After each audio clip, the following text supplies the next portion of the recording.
From the world of politics to the world of business, this is Balance of Power.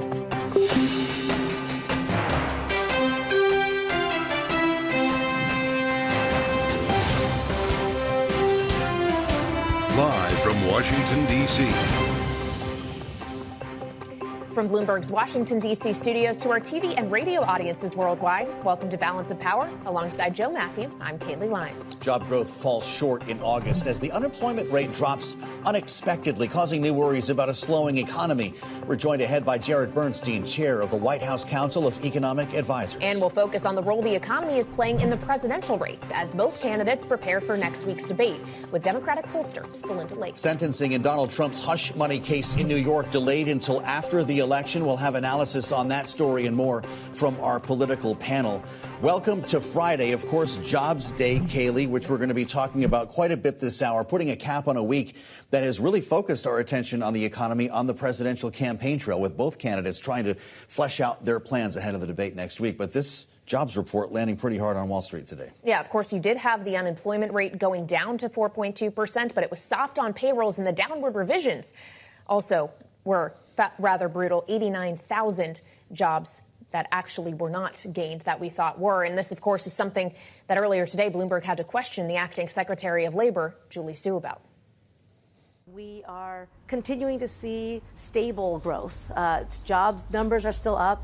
The unemployment rate ticked down slightly. As you've already mentioned, labor force participation remains steady. Earnings are up. This is a continued sort of the, steady transition, to an economy in which we're continuing to see people come into labor market and find jobs. And, it's a transition to more stability. We've been in touch with members of the administration throughout the day here on Bloomberg TV and radio, and we add the voice of the chairman now. From the White House North Lawn, Bernstein, the chair of the White House Council of Economic Advisors. Mr. Chairman, it's great to see you here. I wonder if we can start there with the matter of revisions. 86,000 downward revisions for June and July. What, in your estimation, then, will be the final number for August?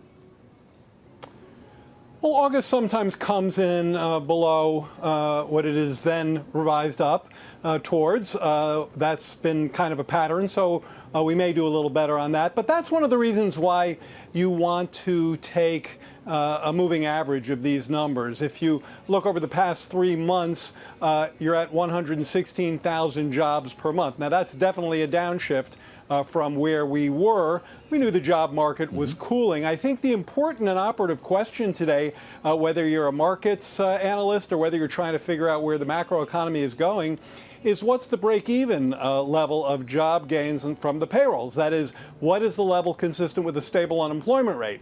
Well, we know that unemployment ticked down 1/10 in August. That was good to see. And I've seen break-even rates that basically range from 100K to 200K. I'd say right now, probably the trend in payrolls is at the lower end of the break-even range, but it's not outside that band yet.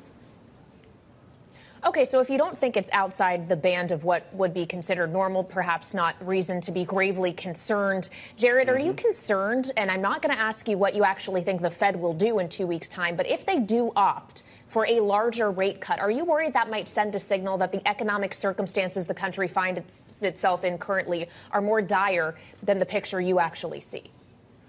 No, I wouldn't. I mean, I think if we think about the economic conditions of the country starting from the top down, we look at GDP growth. OK, so GDP growth in Q2, 3%. In Q3, the current quarter, we're tracking north of 2%. Think of trend at maybe around 2, maybe a little bit below. So that's a half a year with GDP at or above trend. We have, as I said, I think job growth that has been consistently solid, slowing, yes, but still probably within the band of what are credible break-even levels. That would be enough to keep the unemployment rate moving down. And in fact, that's what we saw in August. Of course, it ticked down. Strong labor supply, as Julie, as Acting Secretary Su said, but also rising real wages. That's one of the reasons why consumer spending has been so solid. 17 months in a row of year-over-year price inflation growth beating price growth. And that's a big, and that kind of takes you down to the macro level of the paycheck with more buying power. Jared, Bloomberg is breaking news that you might have heard about, according to a person familiar with the effort. The president's crafting a proposal to create a sovereign wealth fund that would allow the U.S. to invest in national security interests, including energy, technology, and others. We heard yesterday from Donald Trump on a similar idea when he spoke before the Economic Club of New York. Here's what he said. We'll create America's own sovereign wealth fund to invest in great national endeavors for the benefit of all of the American people. Why don't we have a wealth fund? Other countries have wealth funds. We have nothing. That was just yesterday. Jared, I wonder if this is something that the country needs. And are you guys looking at each other's homework? I don't think so. I mean, I think when President Trump is talking about fiscal policy, we should all be very careful about what we're hearing. This is a president who I think said something to the effect of, I want to run the economy the way I've run my companies. Well, he's got 6 bankruptcies behind him and a media company that's lost 74% of its value. So I would be very wary of getting involved in any kind of wealth fund, especially kind of coming back to reality. Let's think about our fiscal outlook. Biden and Harris have a plan to reduce the deficit by $3 trillion over 10 years. That's certainly an important start of moving in the right direction. Everything I hear from the Trump campaign goes in exactly the opposite direction. And in fact, a recent score by the Penn-Wharton Budget Group had Team Trump adding something like $5 trillion to the deficit compared to something lower than 2. But is it so I think is the White House then not considering this, Jared? That's not something that the Biden administration is looking at. It's certainly something I haven't talked about in meetings I've been in. Okay, well, fair enough, Mr. Chairman. Appreciate it. Now, of course, as you join us from the White House North Lawn on this Friday, we're all looking forward to Tuesday, in which we are going to see a debate between Donald Trump, who you were just speaking about, and Vice President Kamala Harris. I am imagining the economy is going to come up here. Other than the issue of taxes and where they would like to target tax cuts, we do see some level of similarity on things like no tax on tipped income. For example, perhaps on this sovereign wealth fund idea that Joe was just referring to, but there do seem to be other areas of overlap. What is the distinction Kamala Harris should be making about the kind of economic policy the country needs that she would pursue?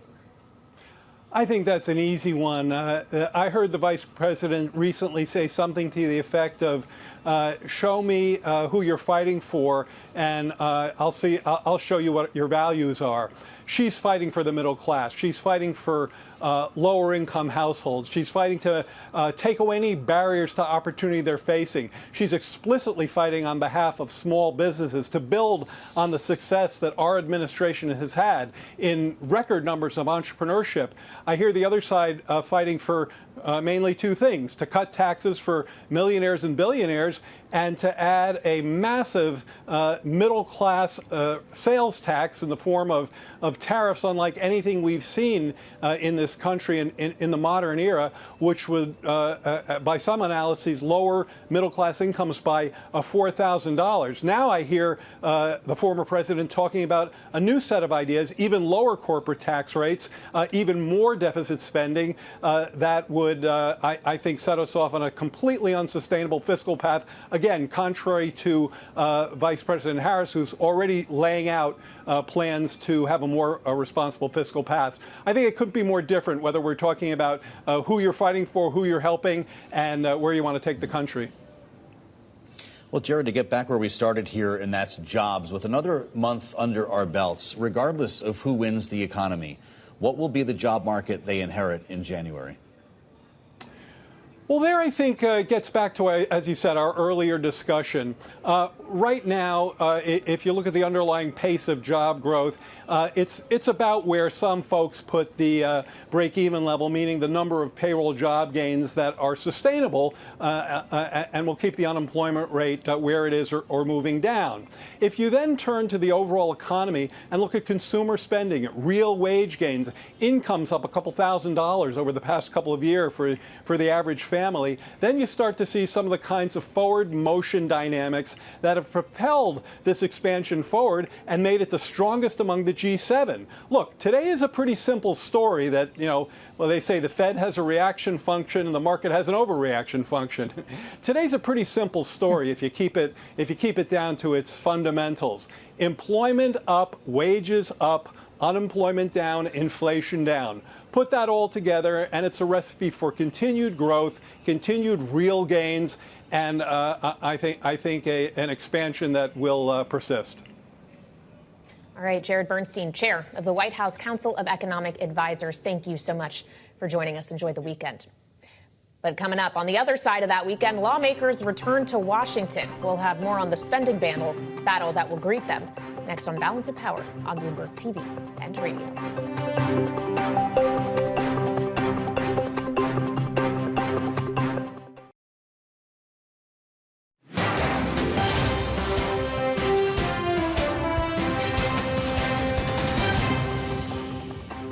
I think because of the weakness, it's looking like a closer call for 25 versus 50 in September than was my guess a month or two ago. I don't think it's ultimately very important. Former U.S. Treasury Secretary and Wall Street Week contributor Larry Summers on the ramifications of this morning's jobs report. Joining us now for a closer look here on Bloomberg TV and radio is Bloomberg's Kate Davidson, who leads our economy and Fed coverage. So, Kate, obviously, we had softer payrolls of 142,000, downward revisions for the prior 2 months of more than 80,000, though unemployment rate of 4.2%. So you can kind of pick your poison here. Or maybe it's not poison at all in the case of the unemployment rate.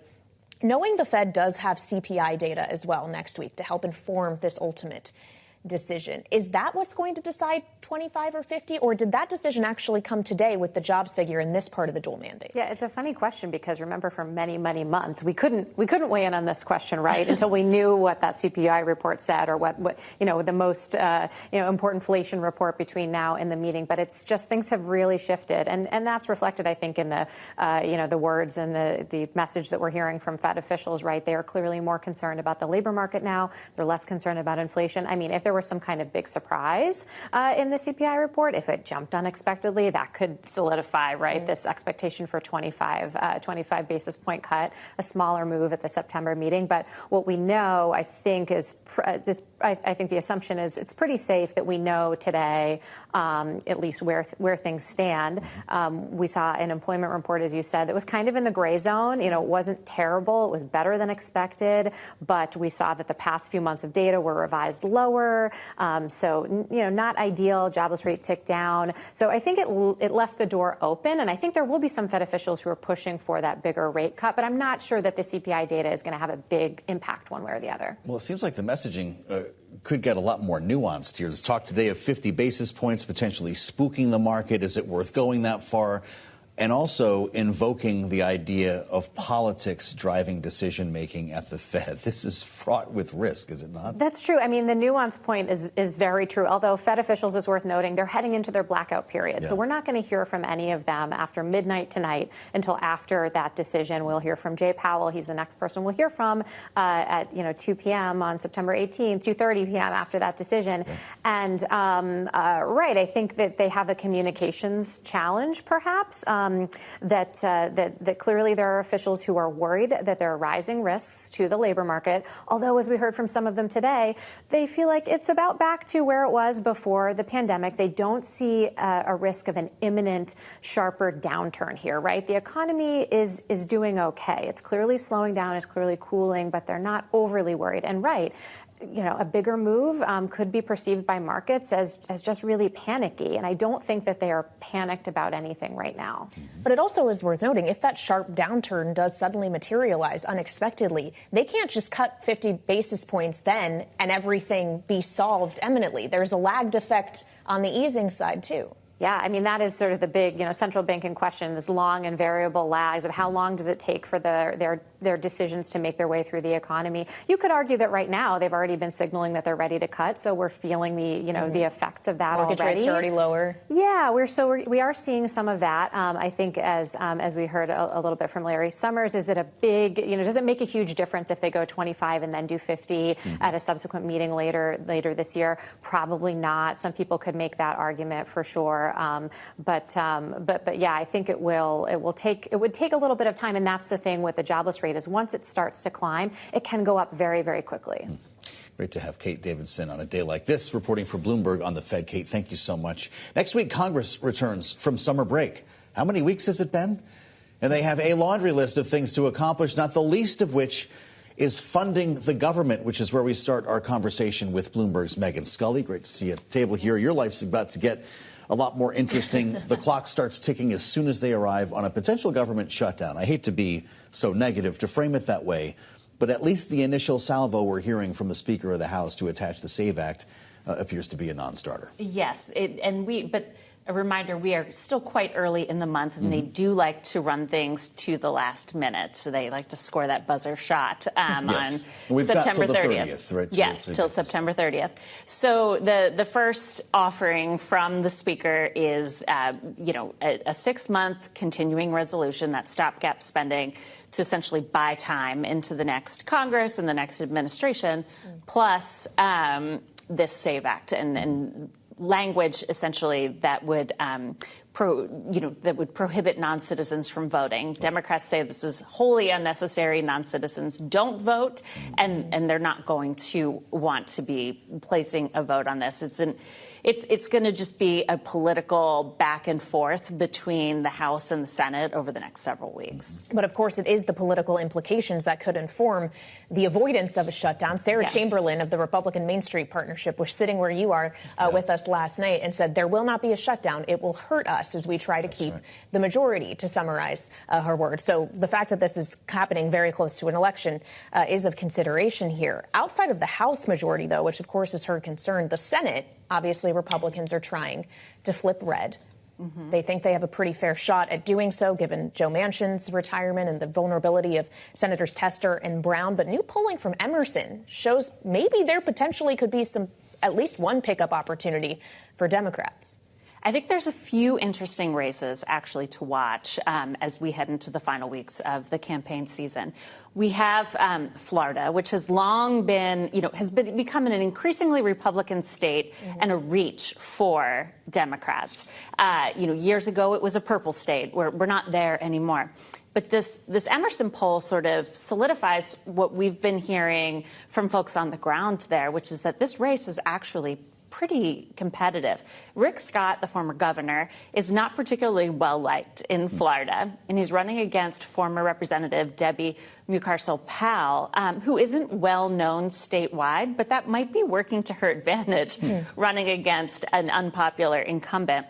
She's really buoyed by Harris at the top of the ticket, particularly in the urban areas in Florida, but also ballot initiatives in the state. There's an abortion initiative and there's a legalization for marijuana initiative, which have both proven to be very motivational for Democrats and could bring them to the polls. I'm glad you mentioned that, though. As you guys might have seen, Donald Trump has decided to back the cannabis initiative, saying that he just wants to find a way to ban public smoking, that people shouldn't be put in jail for it, but let's make Florida different than New York, he says. Is it possible for Donald Trump to steal attention on some of these issues that would otherwise favor a Democrat? Sure, but we have seen him kind of falter on the question of abortion, well, that's right. And that hasn't exactly worked to his favor. So I think it's hard to muddy the waters this late in the game on these issues that tend to grab headlines and tend to be, like I said, motivational for voters. All right, Bloomberg's Megan Scully, thank you so much. Enjoy this weekend while you can, before Congress returns. Now, coming up, with the presidential debate between Donald Trump and Kamala Harris just days away, we'll take stock of the race and the issue of the economy specifically with Democratic pollster Celinda Lake. That's next on Balance of Power on Bloomberg TV and radio.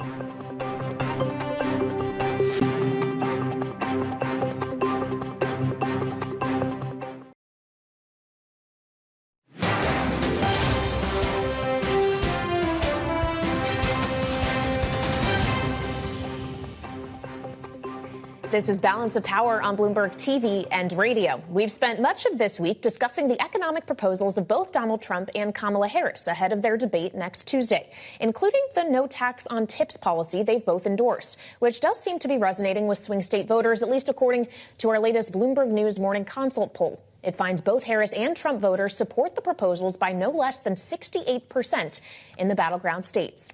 So joining us now for more on economic messaging and more is Celinda Lake, Democratic pollster and president of Lake Research Partners. Always great to have you here on Balance of Power, Celinda. Obviously, they are both trying to win the battle over the economy. We have seen polling that shows there are areas like housing where Kamala Harris is doing better than Joe Biden was against Trump on that front. But where is still the biggest economic vulnerability for her as a Democrat and as someone attached to this current administration?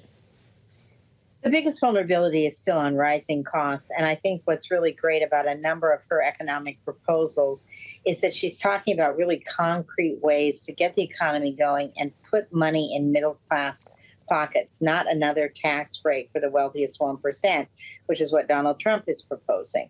So I think she's drawing a really clear distinction. And Democrats are as competitive on taxes now as they have ever been, because the Trump team is perceived, and Republicans are perceived, to favor taxes for tax breaks for the wealthy. We favor the wealthy paying what they owe. So, Celinda, break this down for us when you're preparing the candidate. We've been talking about debate prep all week. Kamala Harris is in Pittsburgh. Donald Trump is doing it his own way. He's not doing mock debates. But there's a question about style versus substance here, particularly for Kamala Harris, who is a bit less known than, of course, Donald Trump, having already had a debate with Joe Biden in this case. How far do we go into the granular? There are a lot of questions here on Bloomberg. The markets are asking questions about their competing tax proposals. But when you're talking to people sitting in their living rooms in the suburbs of the swing states that matter, what is the mission for both of these candidates when it comes to details and policy?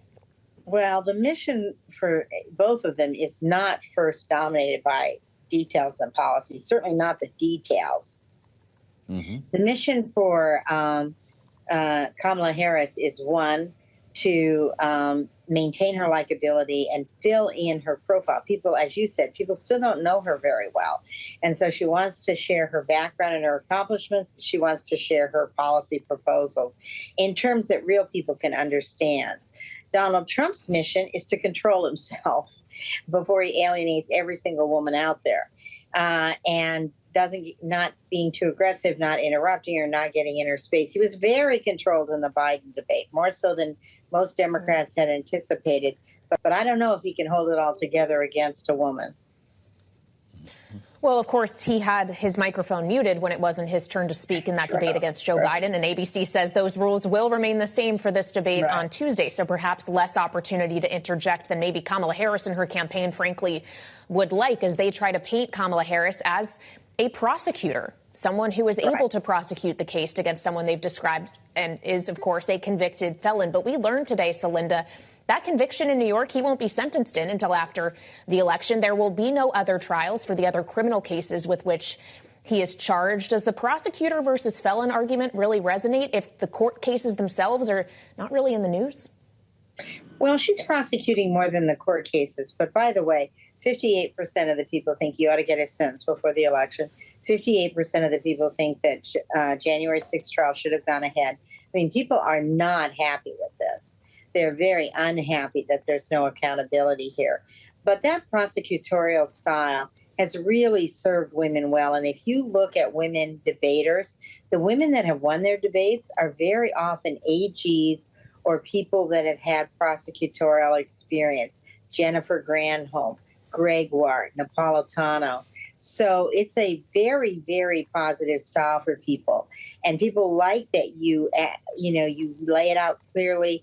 And they're used to talking to jury trials. And juries are just like voters. Do voters want to see Kamala Harris, and I guess I'll ask you, Democrats or undecideds, want to see Kamala Harris on the attack? Or is the mission more to draw out Donald Trump, remembering she wanted the mics to be unmuted, to let him be himself in this debate?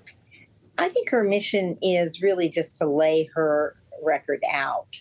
and then to draw some clear contrast. Donald Trump has been trying to mute the contrast. He's all over the map on Social Security. He's all over the map on abortion. I mean, he can't hold the same position for one day. He's saying he's for 2025 and then against it, and his people are for it, but then they're against it. So I think it's twofold. Fill in the blanks for herself and draw a clear distinction on policy with Donald Trump. I think Donald Trump has to be the one in charge of controlling Donald Trump, and that's kind of out of her hands. But it seems like from his past that there's nothing as irritating to him as a quote-unquote woman asking questions, or a nasty woman, as he calls them. Well, of course, Celinda, a lot of the people who will be watching the debate on Tuesday already have their mind made up on who they're going to vote for of these two. There's a very small group of the American electorate that will be undecided still at this point. So when we consider those independent voters, we often refer to them in that kind of blanket way. What do we need to know about the actual demographic makeup of those independents or undecided voters, and what specific issue messaging is going to resonate most with them? So they are largely non-college. They are low information. They won't be watching the debate that much, but they will be relying a lot on social media and press interpretation of the debate. So frankly, the debate is one piece of it, but controlling the narrative after the debate is the much bigger piece of it. There are two blocks of swing voters who are more undecided. White, older, non-college, moderate women, who are the key to Harris winning, and white, non-college, younger men, who are in some ways the key for Trump to win. And that may produce some real gender gap in perceptions of the debates. And there have been debates in the past, like the Ferraro-Bush debate, where women said solidly, Ferraro won, and men said, are you kidding, Bush won. Interesting. We understand that early voting is going to start a little bit later than first expected. Today, Celinda, you saw the story about RFK Jr. slowing down early ballots with a court action in North Carolina. That means all voting will start after this debate. Is this the event that more than any decides this election? No, I think that there have been a series of debates, but I think this is a series of events, but this is a very important one that can really raise doubts or solidify images. And I think that both sides will be trying to solidify their voters and trying to solidify a lead with the swing voters, the undecided voters, who really are flummoxed about who to vote for. All right, Celinda Lake, appreciate you joining us, of course, from Lake Research Partners, Democratic pollster. It's always great to have you here on Balance of Power on Bloomberg TV and radio. And Joe, interesting to hear from her on the kind of messaging both of these candidates are trying to deliver, but it's not, of course, just messaging, what they're trying to draw out from their opponent on that stage. Yeah, the judo aspect of this, using their own weight against them, is going to be really interesting to see, especially with two people who have never shared a stage before. They've never actually had a conversation before. They've not met. Understand, right? This is going to be we'll have a lot of firsts, I guess, on Tuesday night. We'll bring it to you live here, as we mentioned, with special coverage starting at 8 p.m. Eastern Time. Yeah, it'll be a chance to flesh out more of the policy ideas we've gotten from both candidates. Of course, we've heard from Democrats on this program today about Kamala Harris's policy, but earlier on the early edition of Balance of Power, we spoke with Joe Lavorgna. He is senior fellow at the America First Policy Institute and served in the first Trump administration, about today's jobs numbers and about this candidate's economic policies. I started by asking him about Trump's tax rate policy plan in particular. Here's part of that conversation. The CBO scores the Job Cuts and Tax Act of 2017 as losing revenue, which I don't believe. I don't believe that's the case. I don't believe the CBO is doing enough dynamic scoring. If we look at their estimates back in 2016 and what they assumed, the TICJA, as it was sort of known on the Hill, what that would produce in revenues, their revenue estimates were well short of what actually turned out to be the case, especially on the corporate side where revenues were actually quite strong. So we need to eventually, we'll get more details and we'll see how things play out, but I'd be careful on scoring this because right now we're not that detailed yet. Well, understood on scoring. Voters are trying to make decisions based on the limited information they have here. And a lot of the analysis that we're hearing is that while Donald Trump seems to be considered more friendly to Wall Street, his idea to make permanent the tax cuts and add the tariffs would have a more inflationary impact than what Kamala Harris, the Democrat, is proposing in this case. Is that wrong? I don't. The thing is, the problem is that everybody looks at these different proposals in isolation. You have to look at lower corporate tax rates, less regulation, permanency of tax cuts, much cheaper energy costs, an intention to re-onshore and reindustrialize, all as a comprehensive package. You can't just look at one in isolation and say this is inflationary and this isn't.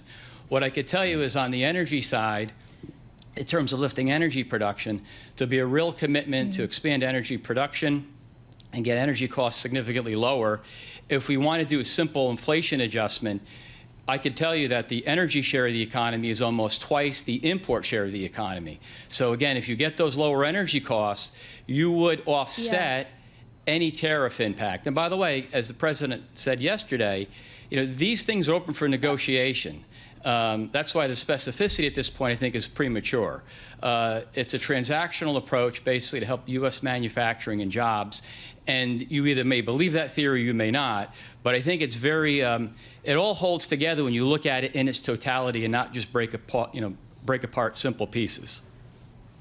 So if we want to focus on energy here specifically, if there were a blanket tariffs on all imports into the United States, that too would impact energy, right, and could result in higher energy costs. I'm sure you're going to say that Donald Trump wants America to produce more, to be energy independent, but we're already pumping a record amount of oil and gas because these are companies that like to exercise capital discipline and are returning a lot to shareholders. Is that what you think is going to change here? I just want to change one thing you said. The thing is, we have increased production, but you have to keep in mind that to keep low and stable energy costs in place, you have to have long-term capital investment.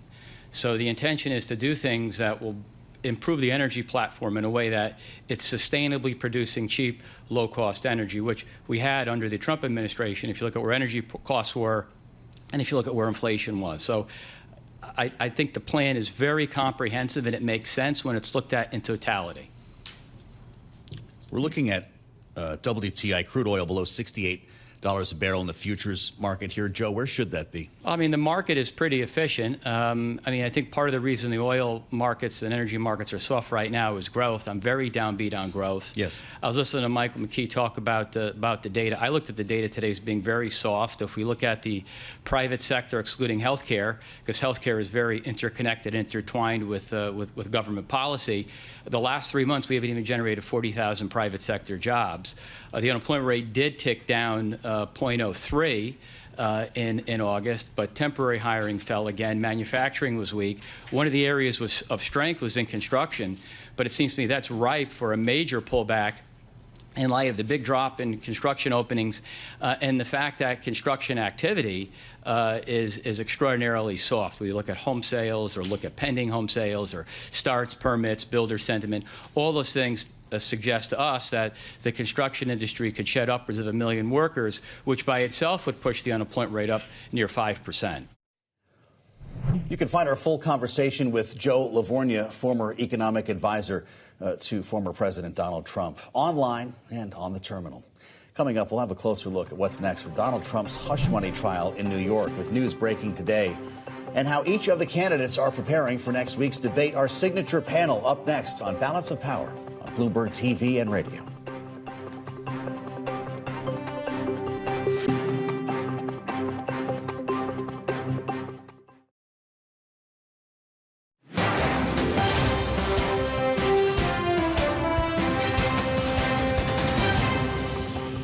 I feel sad that I have to come up here and explain it. I have all this legal talent, but legal talent cannot overcome rigged judges.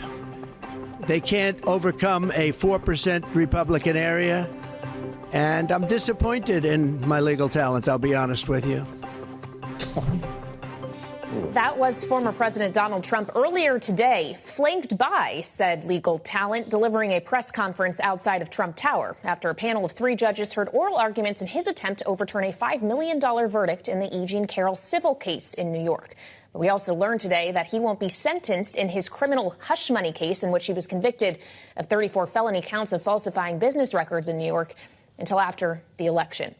Joining us now for more is our signature political panel, Rick Davis, Stone Court Capital Partner, and Jeannie Shanzano, Political Science Professor at Iona University and Senior Democracy Fellow at the Center for the Study of the Presidency and Congress, both in Washington today. It is a happy Friday, indeed. Thank you for being here. And thank you. Arguably, Donald Trump, aside from his disappointment with his legal team, may have had a happy Friday. And at least one of these cases, he got what he wanted. He had called it election interference to be sentenced prior to voters going to the polls, and now he won't be sentenced until well after the vote count is in November 26th. Jeannie, my question is, does it even matter?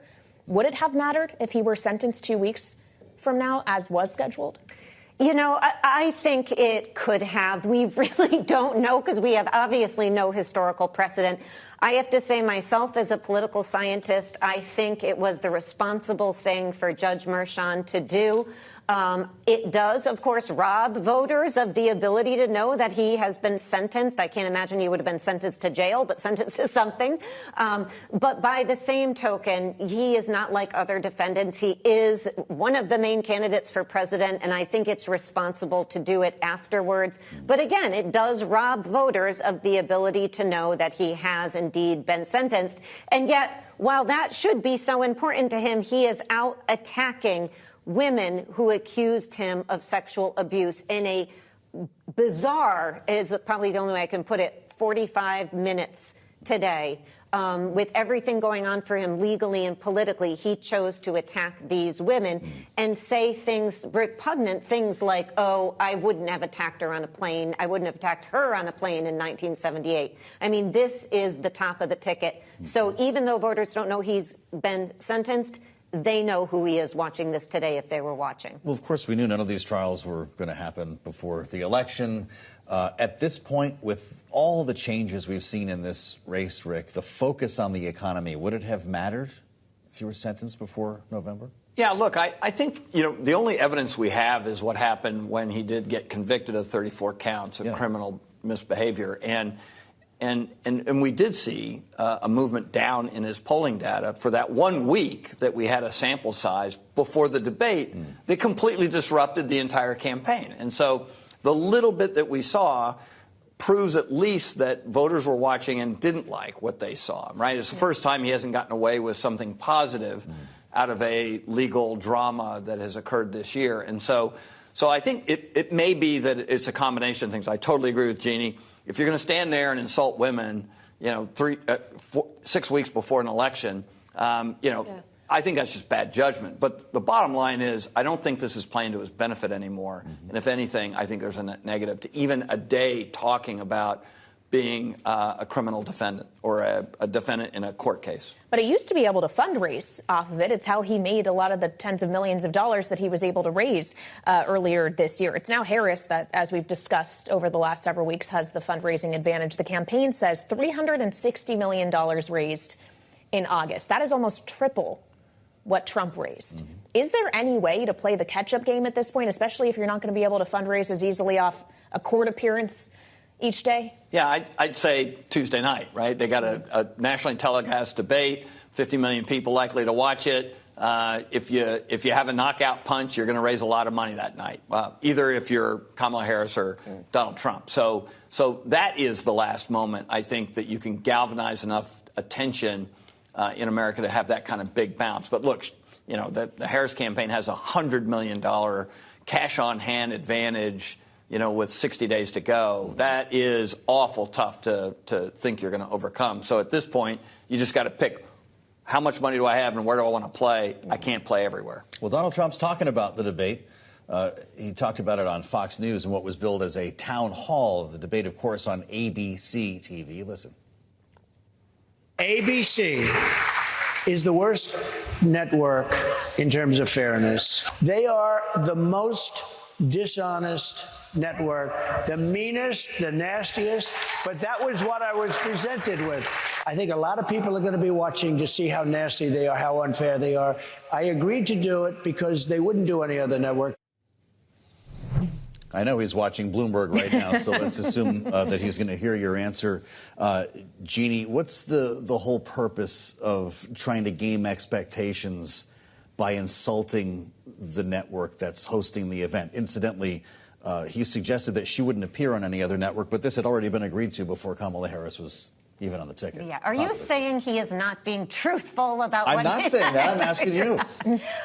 He's not being truthful about that, but he is trying to ensure that if the debate doesn't go the way that he wants, he can always say, well, I told you, look at ABC, this thing was rigged.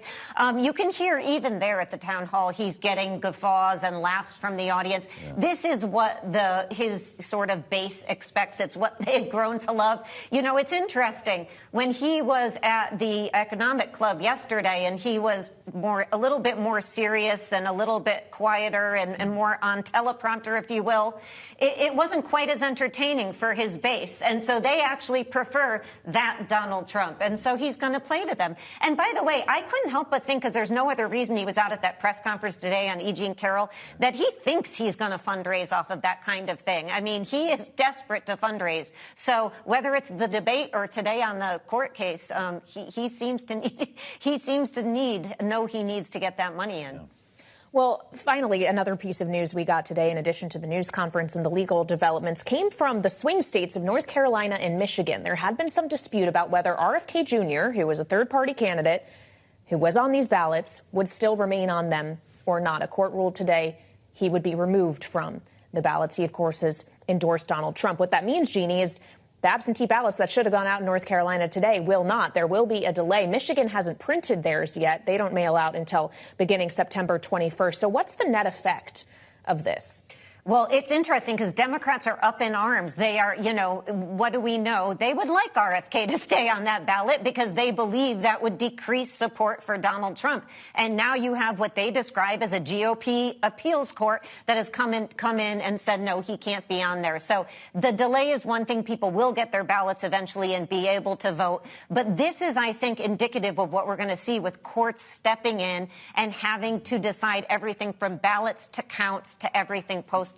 So I think it's indicative of what's to come. And suggesting that everyone will have to wait till after the debate to vote. So make sure to tune into our special coverage this Tuesday, September 10th, starting 8 p.m. Rick and Jeannie will be with us for the ride as we bring you live debate coverage, the first meeting between Donald Trump and Kamala Harris on ABC. We'll be simulcasting the debate here on Bloomberg TV and radio with clutch analysis from our signature panel. Coming up next week, Congress returning from recess. The race to avoid a government shutdown begins again. Our signature panel stays with us with more next on Balance of Power on Bloomberg TV and radio.